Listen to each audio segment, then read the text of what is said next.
I'd like to welcome everybody to this webinar on the Master of Journalism program at the University of King's College. And I'd like to welcome everybody who has joined us this evening. And if you're watching later on the recording, well, hello as well. Before we get going, I'm just going to take a moment here to acknowledge where we are. The University of King's College sits on the unceded Mi'kmaq territory, subject to the peace and friendship treaties, which are the basis for the peaceful coexistence and good relations among all who live in Mi'kma'ki.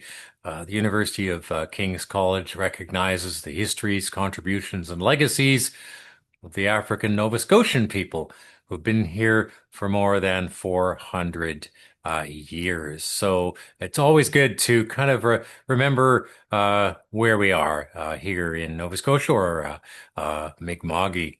So my name is Fred Valence Jones, and I'm the director of the journalism programs at the University of King's College. And with me, I'm really proud to say, Lisa Taylor, the is an associate professor of journalism and also the coordinator of the professional projects, which are a very big part of your master's program. Tara Wigglesworth Hines is the coordinator of admissions and entrance awards, and she'll be able to answer your questions later, whatever you may have about admissions questions. So when do you have to apply, all those kinds of things. And finally, last but not least, and in fact most important, is Teddy Buffett, who is a current student here in the King's Master of Journalism program. So welcome everybody, and thank you very much for joining us. All right, so a little bit about King's and our partnership with Dalhousie. So this degree is actually a joint offering of the University of King's College and Dalhousie University. If you get an idea, the two places, King's has about 1,000 students all told. Dalhousie has about 20,000, so sort of 20 times as many students at Dal as there are at King's. And so what we always like to say is that you get the benefit of the small and the big. So you have a small college with small classes and a lot of one-on-one support.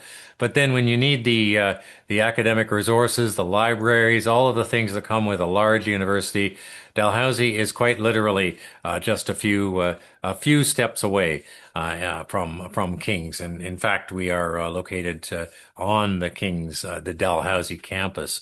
You can see actually two views in the picture. I love the picture at the top. You can see how we're situated just to this side of the northwest arm, which is part of Halifax Harbor, and you can see that in the background. You can wander down quite close from King's down the street to the bottom of the street, and you can stand watching the boats and across the park on the other side. It's absolutely lovely. And then the other picture you can see is where we're situated. So if you look with my mouse here, you can see there's King's. There's the King's Quad, as we call it. And as one of my colleagues in the registrar's office likes to say, there's sort of we're in a kind of an embrace of Dalhousie. If you look at the picture of King's, this is the main building where the journalism program has most of its classes. We're actually up here on the third floor of the Arts and Administration building, easily recognizable by the four columns. So that's sort of the situation where we offer our journalism programs. And but if you get beyond that sort of the bounds of King's and Dalhousie, you're of course in Halifax proper. And Halifax is really quite an amazing place to study. You get a little bit of a sense of that from some of the pictures here. Halifax is a sort of a lot of places to go out and enjoy your leisure time. Again, maybe a 20-minute walk from the campus. This picture here is just a lovely picture. You see some students who are sitting up on Citadel Hill, which is an historic site, just really just about, again, a 15, 20-minute walk from King's. And as the slide says, there's something like 34,000 university students here in Halifax. And talking about beauty, you can take a bus within about half an hour, and you can be going for a walk in the woods or along a pretty seaside village. So Halifax really is a fantastic place to be and study, and Kings is really such a lovely place to be as well. So that's really the broad introductory sort of context of Kings and Dal, the host universities for this program. To tell you a little bit more about the master program itself, I'd like to hand things over to Lisa Taylor. Hey there, I'm so glad you could join us. I'm a little disappointed that Fred got to talk about everything that makes Halifax and Kings and the Dalhousie campus spectacular, and I have to talk about curriculum, but that is my job, so let me talk curriculum. Most students enter the MJ in the fall semester. Not all, but most. And that basically, unless you have significant prior journalism experience, this is when you start. And the 8 weeks, to say that you hit the ground running is an understatement. It is such a complete immersion in journalism and the city and your peers, because some institutions just naturally draw some really remarkable people, and the level of community in the grad program, I've taught in other grad programs, it's remarkable here. And I think part of it is because in the first 8 weeks, you're doing things, you're learning a bunch, but you're also producing things. And as colleagues and professional peers in a grad program together, you have to have each other's backs. So I think that happens really quickly. And in that 8 weeks, as you see here, you'll cover reporting, writing, research, you'll do video and audio. And you'd work with me actually on a course that explores kind of societal, legal, and ethical issues and kind of journalists' standards of practice, the norms of practice in journalism, what journalism looks like in 2027. So then we move on to the winter term. And most years, a couple of people join, and they are, like I said, people who've either had some professional practice in the industry, or they may be our own 4-year undergrads from the Bachelor of Journalism program, because the idea is that these kind of entry-level hands-on skills that outsider students may have students that are new to King's, outsider students, that sounded terrible. Students who are new to King's may not have, but our grads do. So those people and professional journalists looking to upgrade often join us in January. And by that point, we're into, I'm going to say, the really kind of meaty intellectual aspects of what graduate study in journalism looks like, because this is so much more than just pushing buttons or figuring out, grammatical structure for news writing. This is about really thinking through the role that journalists have in society. So advanced reporting takes you through an awful lot of the tools that journalists are using, in a very sophisticated fashion in 2026. The professional journalism environment, again, is just a deeper dive into this milieu. You say journalism, and 5 different people may have 5 different definitions. So it's trying to figure out what journalism is in Canada, but also situating that, contextualizing it with how journalism is practiced all through the world. And then here you go, a traditional bench strength of the King's MJ is data journalism methods. Our students are encouraged and supported to develop significant numeracy, because it's that leveraging of data that takes stories past because I said so or because I believe it to be true. It's telling true stories with substantive, meaningful evidence, and that often starts with data journalism. So year 1 is what we call in post-secondary the summer term, but the summer term starts around the second week of May for our purposes. Before we can get to the substance of this course, it's worth mentioning the format. So professional project in the summer can be a virtual course. Many people who are from Nova Scotia or even from outside Nova Scotia but have settled into Halifax may still be in the city for the whole summer, but we don't like to tie grad students down because people have opportunities to work, to go elsewhere to pursue research for their professional project, to go home and spend time with family, to return to summer jobs that they're familiar with. So while we do have, I'm going to say, a vigorous and committed learning community during May, June into July, we're often all in different places, and that works just fine. And at this time, it's when you transition from your winter term year one courses in which you were really learning the skills that you will use to pursue your professional project, which, by the way, might be the project that you proposed when you applied, but it might be something else new entirely if you found something of substance that interests you. So it's when we take this kind of generalized knowledge of how one researches, reports, and constructs a major feature, because these are significant works of journalism. We're talking, when it's text-based, it's around 5,000 words. So just what the arc of that looks like and what the tools are you have to use to sustain a project like that and to ensure that you're giving enough evidentiary support to advance your theory. So that work is very individual, which is why we balance it, or I balance it with a mix of classes and one-on-one time, and really encourage people to reach out to as many people as they possibly can during May and June, because July and August, while you'll still be working on your pro project, that might be a better time to finally pick up, that important book on your subject or look at some of the scholarly research, because sometimes it's a little harder to find human subjects, certainly in Canada or in Atlantic Canada in the summer months. And then we all reconvene in the fall of year two. And at this point, early on in the semester, you would have the first of your significant drafts prepared for your professional project. And at that point, that's when you're actually linked to, pardon me, I was just making sure I wasn't missing anything on my notes, that you're linked to an external mentor or advisor. That advisor is usually someone who, is either someone who has extensive experience as a journalist, often as an editor at a leading publication or news organization, usually national in scope, or in some cases, it's someone who was doing that work and is recently retired and is looking to give back, because there's nothing like the community of journalists. Working journalists are inherently concerned, I think, about student journalists, which is why we have some remarkable advisors in the program.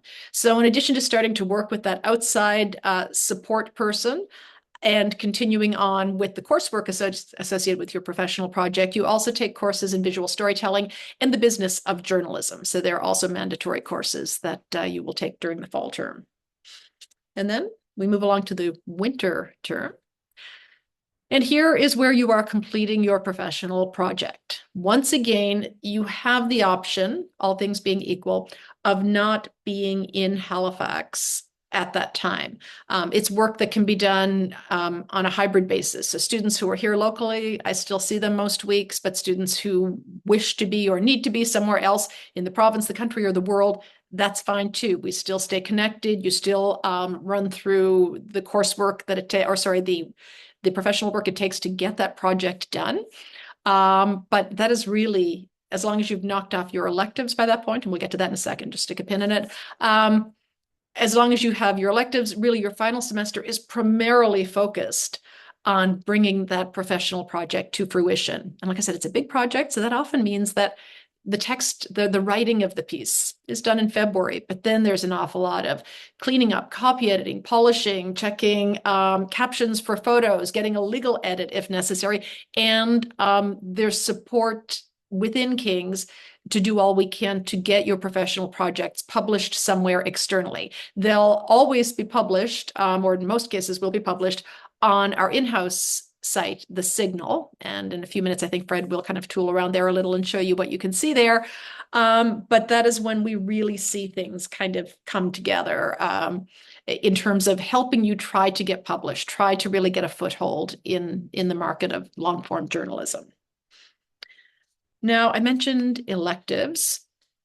The MJ degree requires 2 electives. A lot of students will take their elective at King's, something like, as you see here, Advanced Data Journalism Methods, which is an option that is offered asynchronously, isn't it, Fred? So it gives maximum flexibility. So a very flexible asynchronous course that you could take during your degree. Others actually look for an elective at Dalhousie.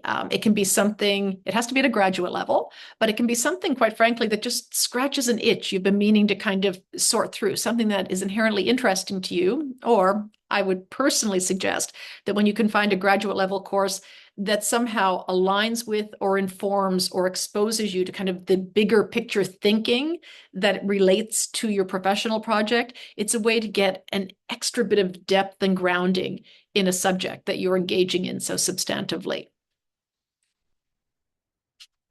And then finally, I think I've alluded to the professional project, but let's just say it all here in one place. About 9-10 months from start to finish. If you're proceeding on time, it starts in the summer term. That's between first and second year, and it is the beating heart of this degree. It is the very core. At 5,000 words, like I said, that's a substantial piece of written journalism. So it has to be more than, and Teddy, whom you'll meet in a minute, may be tired of hearing me say this, but it has to be more than because I told you so journalism. It does have to have a level of evidence and analysis and deep public interest, and something most importantly that tells an audience something that may matter to most of us, but that we don't already know. This is not a matter of just rehashing that which is already out there. It's investigative or enterprise journalism. And on that front, when you're digging into a story of significance that does have an investigative side, we make sure that we partner you with a really solid investigative journalist, or one of the things that we actually can do in some cases, and I won't get into the weeds on this because there's a bit of a process, but we have an incredible partnership with the Investigative Journalism Bureau, which is run through the National Post and the University of Toronto. And our students regularly collaborate with IJB journalists on some of the most, well, not some of the most, I think, public service investigative journalism happening in Canada today. So that's the kind of mentoring that you can get through the program. You'll see a link here to some examples of our recent pro projects, and I do hope you take a look at those, but I'll tell you about a few now that I hope we'll see on the Signal within the next few months, and you may want to keep an eye out to see what's going on there. We have a piece right now that's being done about what it's like, and if you're from a small town in the Maritimes, this will resonate with you, small town firefighters, what it's like to do that work that used to just be grass fires and old barns, and now is suddenly, complex life and death work because of climate change. So who are those people? Are they being well supported enough? What happens as we have less and less commitment to volunteering? Who takes up this important work, and how can it still be done safely? In that case, the student is actually working with a national editor from Maclean's magazine, so someone incredibly well suited to help make the very best of this work. We have someone looking right now, as we're seeing renewed calls for some form of federal legislation to make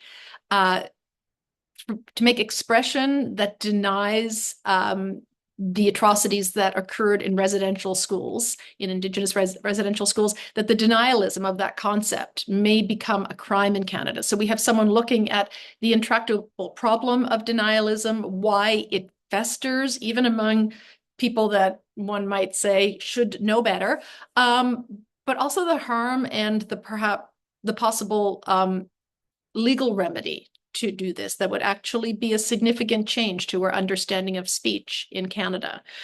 Final one I'll mention, and I promise I'll stop talking after that, but it's one looking at if you've worked as a server, you probably know this, no matter how much more public education, no matter how much more people speak up, it seems to be practically impossible to eradicate the problem of sexual harassment in the bar and restaurant biz.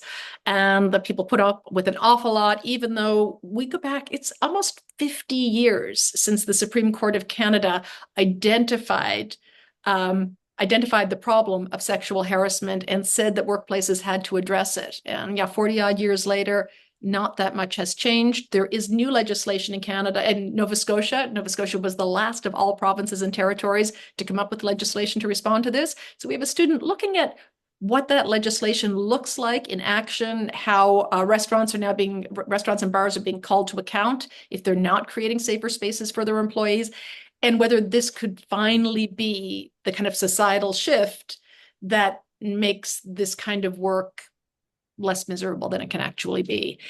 With that, I'm done, other than to say you can find me on the King's site at any time. My last name is Taylor. There's a couple of us on there, but you'll find me, and I would love to answer any of your questions either during the session or any other time that works for you.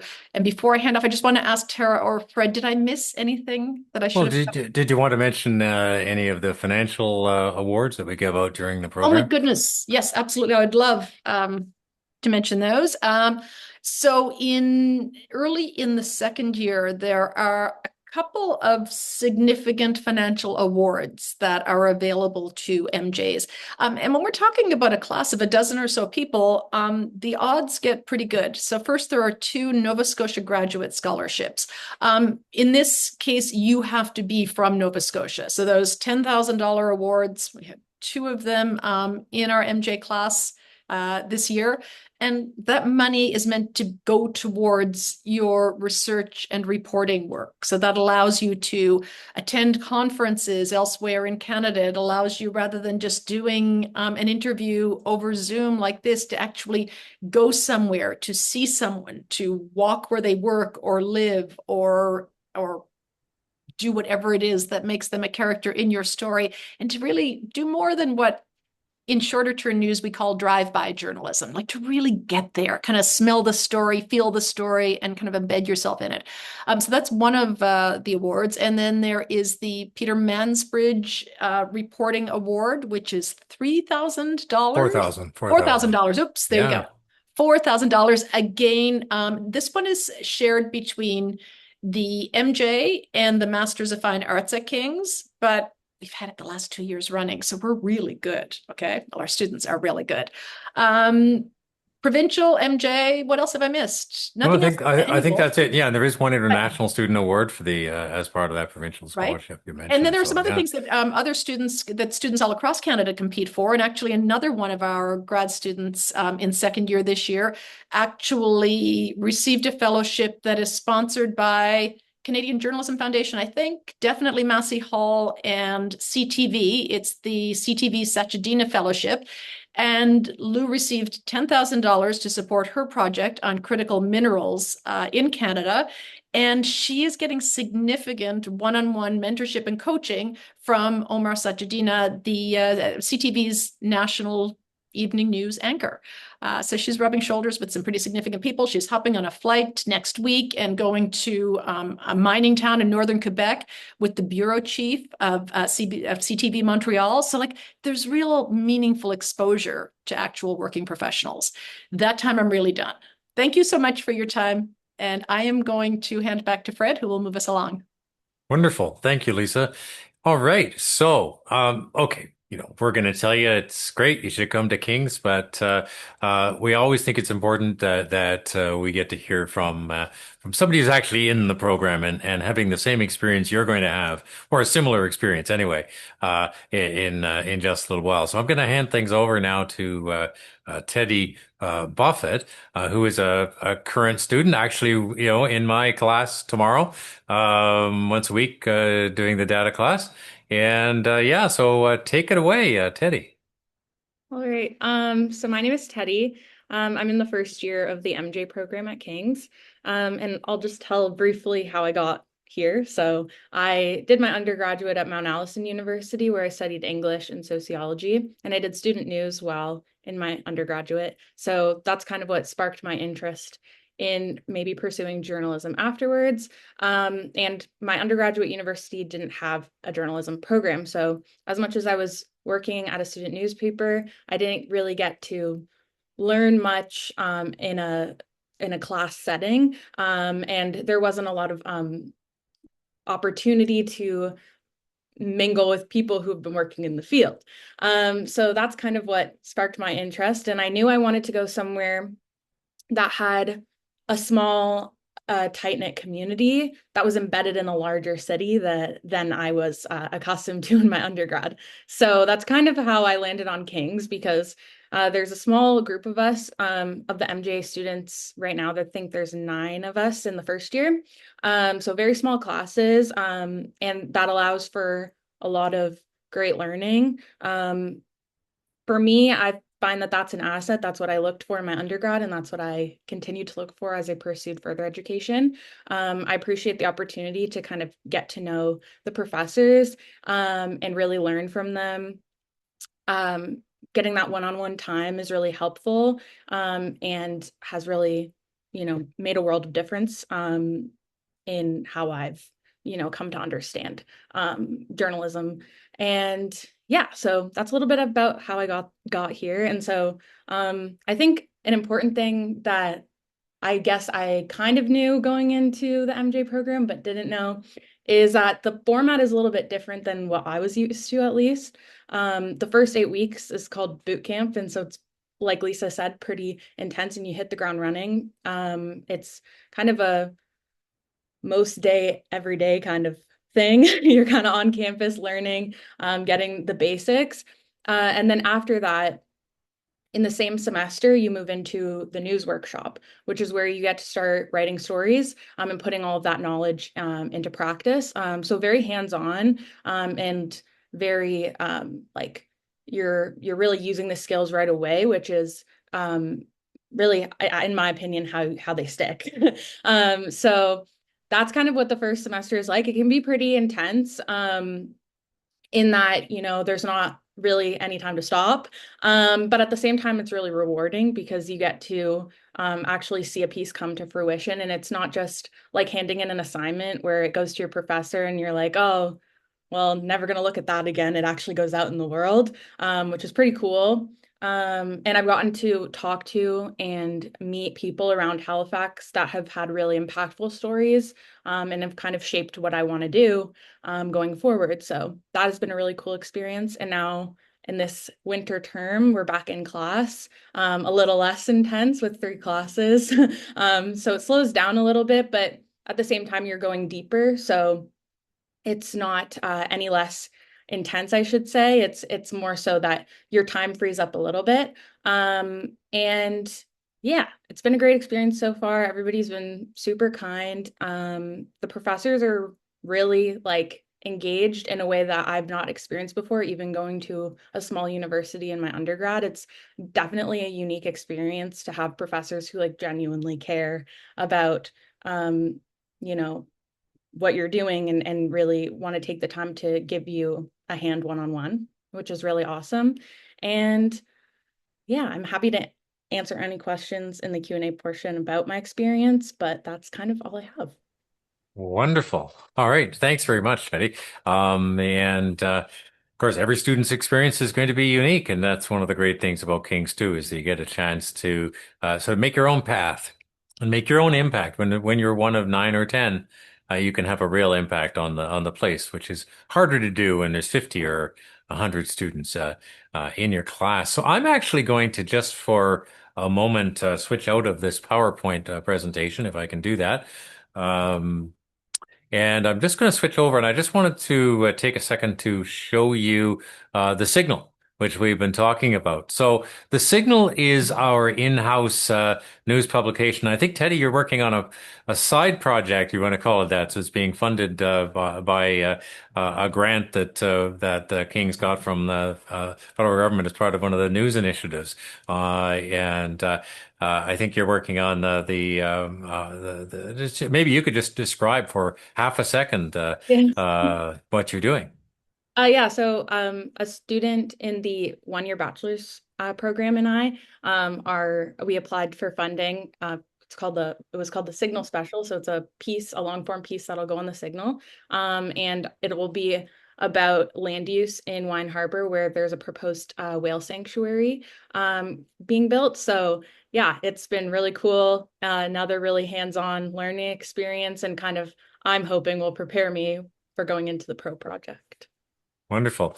So the Signal itself is actually one of Halifax's news outlets. So when you come here and you study at King's, you're actually going to do journalism that the public will see. Lisa talked a little bit about the publication of the professional projects, of course, some of which are published in the Signal, some beyond in national publications. For example, we mentioned working with an editor at Maclean's.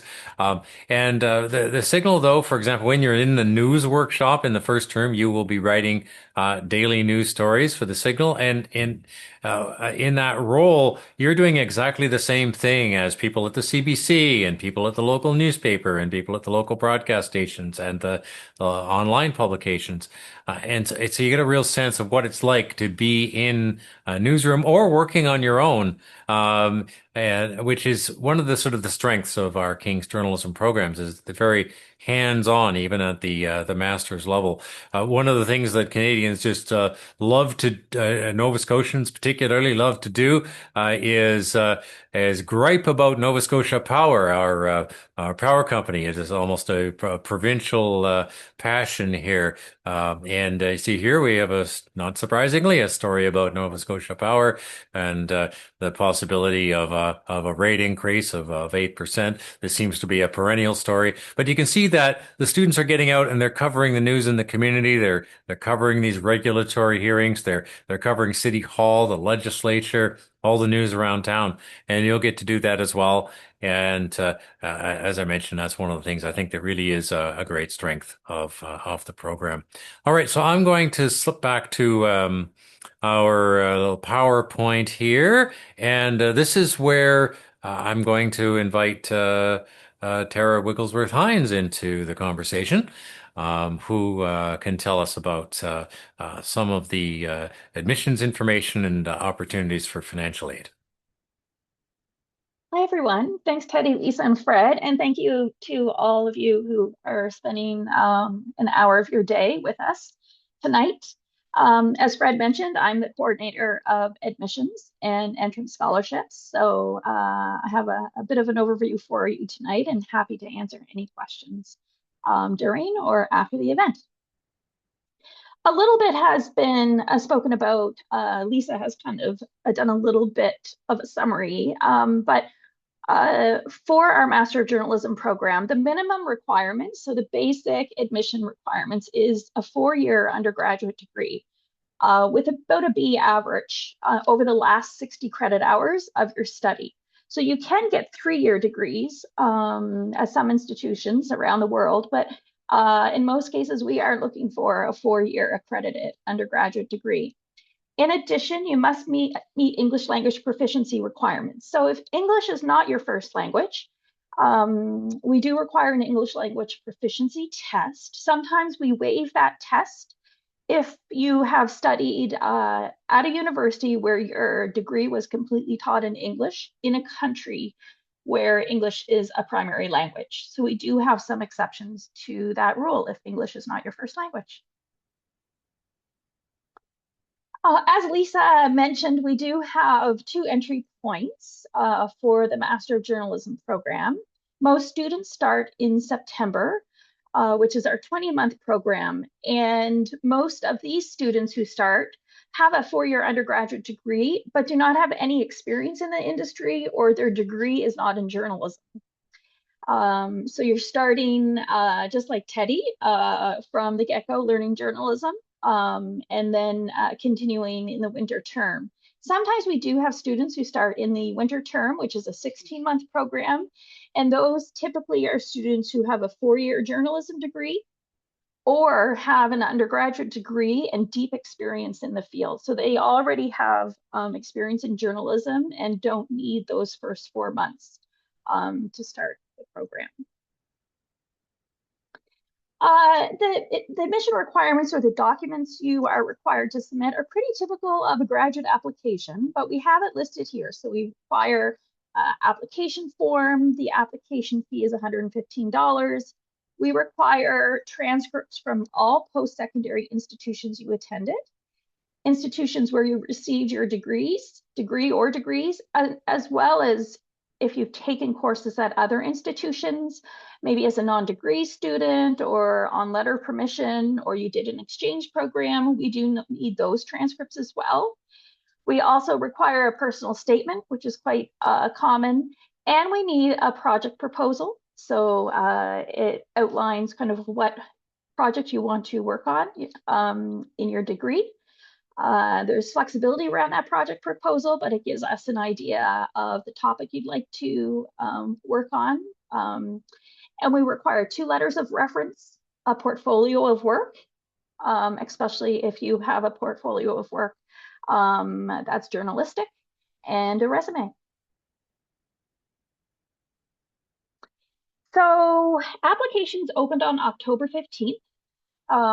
We are for September, and they opened just earlier this January for next January 2027.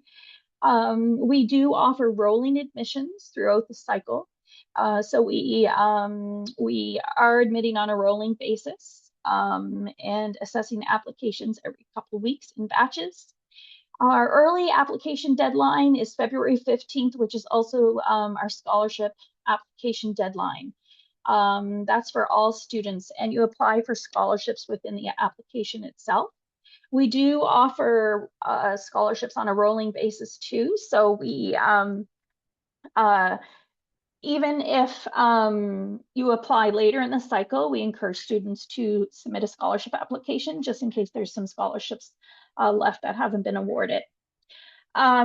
We do have a number of scholarships that range from about $2,200 to $7,500. These are all entrance scholarships. And we also have bursaries, which are based on financial need. And our scholarship application, which is included in the admission application, asks you to indicate which scholarships you want to apply for. So you would look at the criteria and determine which ones you want us to consider you for. And then we also ask for a letter of intent to outline why you think you would be a good candidate for that scholarship or those scholarships. We also have 2 programs called the Mi'kmaq Journalism Initiative and the African Nova Scotian Journalism Initiative, where we have 3 tuition waivers available for applicants who apply for these initiatives. They cross all of our journalism programs. So we have 3 Mi'kmaq Journalism Initiative waivers for the 4-year program, the 1-year Bachelor of Journalism, and the Master of Journalism. And we have 3 for the African Nova Scotian Journalism Initiative as well. And those require additional documents that you have to submit to support that application. That application for the initiatives is a separate decision than the decision for your program.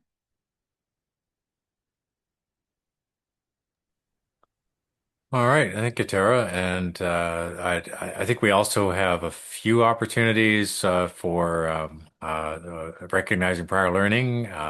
I think you can get details on that from Tara at admissions@ukings.ca if you might fall into that category. And I would sort of emphasize that if you're interested in the and eligible for the Mi'kmaq Journalism Initiative or the African Nova Scotian Journalism Initiative, make sure that you apply by that March 1st deadline because there are students in 2 other programs eligible, and you get your best opportunity if you apply by March 1st. So I think that covers the main details in terms of the information we're going to give you that we already have prepared. But we absolutely are interested in your questions, and I just want to give a very little bit of an instruction. So you'll find a window called Q&A, I think, probably located in your with the little dot menu if you can't see it in the menu at the bottom or side of your Zoom screen. If you write in your questions there, it makes it just a little bit easier to keep track than it would be if you use the Q&A. Although I will keep the Q&A open as well in case. I'm sorry, the chat open as well. Sorry, and I'll repeat any questions that anybody asks. And usually this is where we get all kinds of really great questions that will allow us to talk more. But we absolutely interested in hearing what you would have to ask. Now, we don't have any questions appearing immediately. I don't know if there's anything that Lisa or Teddy want to add, sort of while we're waiting for those questions to come in. I would love to just add one thing that I should have mentioned earlier. I think I've talked all around it, but I just want to make sure it's there. A lot, if you're applying, looking at journalism, but you're also looking at applying to other disciplines for graduate school, it is easy to get to be asked for a proposal for your major work, your professional project, and start to conceive of it as a scholarly inquiry. Okay. And you start to talk about what scholarly research methods you use, what population it would be, what your lit review would be. And that work is tremendously important work, but it's not the work of a professional project. A professional project is equivalent to the most thoughtful, long form piece of journalism you've ever read. So I'm expecting it might be something in the Walrus or the New Yorker or the Atlantic. So it's not scholarly work. You may sometimes have an idea that at first seems like it's scholarly, but we can turn that around and make it something that is journalistic in nature. But it's really helpful to think less about kind of literature and studies and more about information that will teach a general audience as opposed to a specialized audience about something that you think is significant. And actually, just to riff off that a little bit, expand on that, those professional project proposals are a really important part of the application. So I would absolutely recommend that you take a little bit of time with that part of the application. Because it's a place where the admissions committee is able to assess sort of your approach to journalism and how you might approach journalism and your understanding of sort of basic principles of journalism. We don't expect you to be a journalist at all. Of course, we don't expect you to know about journalistic practice unless you're coming in January. But we sort of read it to get a sense of your aptitude for that. Yeah, and I don't know, maybe Teddy, just want to take just a half a second and talk a little bit maybe about how you came up with when you were doing your application, sort of what you put into that. So mine leaned on the scholarly side because that's what I was used to.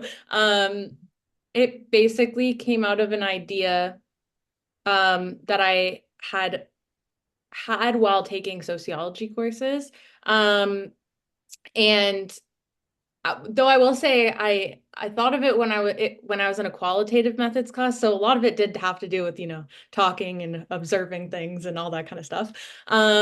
So that's kind of how I came up with the idea, and it was just something that I was interested in, and I felt like I knew, even if I didn't end up going with that as my project, that it was in the realm of my interests at the time, and I felt like it showcased my, I guess, strengths in things like that. So that's kind of how I thought of it going into it. I was intimidated by it because other places I had applied for different things. This was like the biggest thing I had to do for applications, so I was intimidated by it. But my best advice would be to just go with your gut and do what you think interests you, because that's all that matters. And also, you don't have to go into it being like, I'm going to be tied to this idea my whole degree, because that's not the case. So yeah, there's not, like, once you get rid of that pressure, then it becomes a lot easier to kind of come up with something, because you know that you won't have to, if it ends up being something you totally decide, I don't want to write about that at all, you don't have to. Absolutely not. And there's lots of flexibility on that. And as Lisa mentioned, there's numerous people who are going to work with you to help you shape that. So we have a question, and this is a really good question. So if you have a 3-year radio and TV degree, I'm not quite sure from where this would be. That might be relevant if you are able to type that into the chat, perhaps. But is it still valid coupled with experience for January entry is the question, Tara. I think it's going to depend on where the degree um, uh, was taken. We do have, so typically a 4-year degree is required. Um, there is an exception for Ryerson and Toronto Metro. Yeah. Um, it's going to depend on the number of credit hours, honestly. It's where you're usually looking for a 120 credit hour degree. So we say 4 years, but sometimes people may, condense their degree. So we're looking at credit hours typically. We do have some exceptions for 3-year degrees. It's normally degrees from Quebec because of the curriculum they do prior to that 3-year degree or outside of Canada. So we'd have to talk further outside this session, and feel free to email admissions@ukings.ca, and I'll also type in my personal email address so you can reach out to me directly. Thank you, Tara. Yeah, no, when you get into these sort of finer slice and dice pieces of the the admissions process, yeah, the questions, can definitely be a little finer tuned, and the answers require the same. So we're certainly open to further questions. Again, I'm sort of keeping an eye on the chat and the Q&A windows. So if you do want to drop a question in, we absolutely are looking to be able to answer those, and we'll certainly keep the webinar open for a little bit. I think you'll sorry, Tara is. The ultimate arbiter as to whether we'll end early if we aren't getting many more questions, but we'll certainly keep it open for a couple more minutes this evening. The really important point is that often what will happen is the webinar will end and you'll be logging off the Zoom call. And about 2 minutes later, you're going to think of the question that you wish you had asked. It's actually a common journalistic experience too. The press conference ends and the news conference ends. You come back to the newsroom and you go, "Oh, darn it! I didn't ask President Trump about Greenland."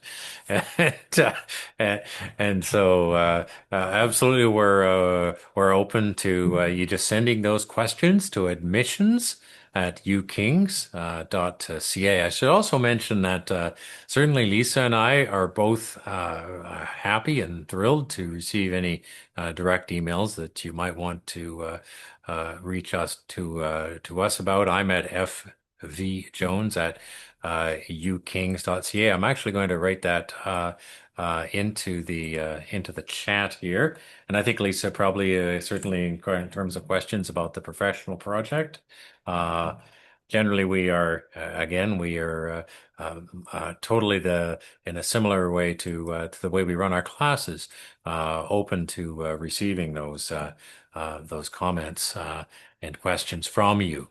And so, yeah, Lisa's also noted her phone number that you can call her at in the chat. So anyway, it's been really great. I think having everybody here tonight, and I think if there aren't going to be any more questions, I'll maybe pass things over to Tara for a termination on that. But we may end the webinar a little early, and would that be something we would do, Tara? Yes, yeah, if everybody has had their questions answered, sure. Absolutely. There's no sense keeping everybody hanging on the call if just to listen to us fill time. And that is actually that's one of those great skills that you'll learn in journalism and in doing journalism production is when something suddenly happens, whether an item doesn't go to air or the power goes out.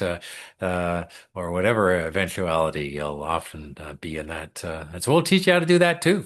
Uh, in the program. So I think, given that there really aren't any more questions coming in, but please send your questions to admissions@ukings.ca when you think of them, or to Lisa or I. I think I'm going to thank our panelists, Teddy Buffett and Lisa Taylor, and of course Tara Wheelsworth Hines. And we'll thank you, everybody, for joining us for this webinar, either tonight if you're in Eastern Canada, or the afternoon if you're out west, or perhaps it's the morning if you're watching us from the other side of the world. And we're very pleased you could all join us tonight. And thank you very much for taking part. Check in Thank anytime. you.